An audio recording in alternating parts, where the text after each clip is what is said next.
मुझे पता है कि इस पर आपके विचार दिलचस्प है, लालच के बारे में। मैं कॉरपोरेट के संदर्भ में लालच की बात कर रहा हूँ और इसके बारे में बात करते हुए कई रंग देखेंगे, पर मुझे यकीन है कि यहाँ मौजूद सभी लोग आपका नज़रिया जानने के लिए बहुत उत्सुक है। If you use the word greed, अगर आप लालच शब्द का इस्तेमाल करते हैं तो इसका मतलब है कि आप मार्केट इकोनॉमी चला रहे हैं, पर आपके दिमाग में कम्युनिज्म घूम रहा है। आप लालच की बात तभी कर सकते हैं जब आप एक कम्युनिस्ट हों। मार्केट इकोनॉमी में लालच की बात मत कीजिए, बेहतर कानूनों की बात कीजिए। अगर कोई रोज $1 बिलियन कमा रहा है तो उस पर टैक्स लगाइए। 900 मिलियन आप टैक्स लगा सकते हैं, जो वैसे भी बढ़ जाएगा, लेकिन उसे इतना फायदा भी हो कि वो काम करता रहे, उसका जोश कम न हो। तो पूंजीवाद इसी तरह मैनेज होता है। यहां आप ये न कहें कि कॉर्पोरेट सोशल रिस्पॉन्सिबिलिटी की ये पूरी बात मेरे ख्याल से ये अजीब है, ये बस एक दिखावा है।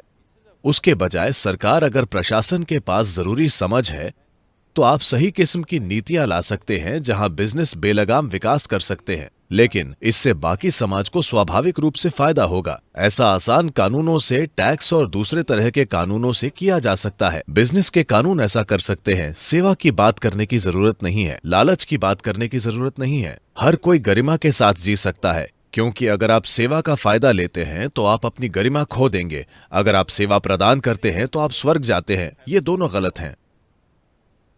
मेरे ख्याल से सदगुरु कह रहे हैं कि लाभ कमाना एक अच्छी वजह है, और अगर आप इसे लालच कहते हैं तो वो लालच अच्छा है। और लालच अच्छा है? मेरे विचार से लाभ एक ऐसी चीज है जो नहीं, अगर आप लालच की परिभाषा देखें, लालच क्या है?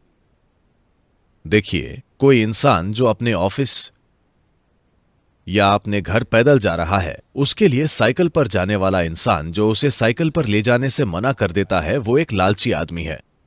साइकिल चलाने वाला इंसान मारुति कार चलाने वाले को देखता है और उसे लगता है कि वो लालची है। सिर्फ अकेला आदमी मारुति कार चला रहा है, वो मुझे, उसके परिवार को और मेरे परिवार को मारुति कार में ले जा सकता है, क्योंकि भारतीय लोग ठूंस कर बैठ सकते हैं।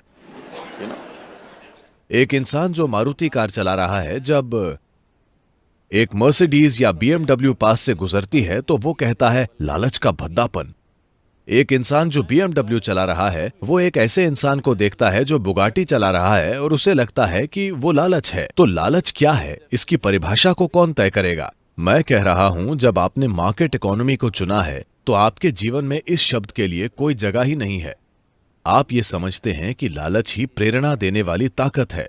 अब ये कानून का काम है कि लालच को इस तरह मैनेज किया जाए कि आपके लालच का लाभ सभी को मिले। एक कहावत है, अफ्रीकी जातियों में एक कहावत है, जब शेर खाता है तो बाकी सबको भी खाना मिल जाता है। तो अगर आप एक शेर हैं तो आपके पास बड़ी क्षमता है। जब आप भोजन करते हैं तो कानून को इस तरह से होना चाहिए कि अगर आप लाभ कमाते हैं तो सभी अच्छे से जी पाएं। लालच या सेवा या कॉर्पोरेट सोशल रिस्पॉन्सिबिलिटी के बारे में बात करने के बजाय मुझे नहीं पता कि वे खुद को इन चीजों में क्यों भटका रहे हैं। तो लाभ को ज्यादा करने पर ध्यान देना चाहिए। हाँ, उचित रूप से टैक्स लगाएं और सभी को फलने फूलने दें।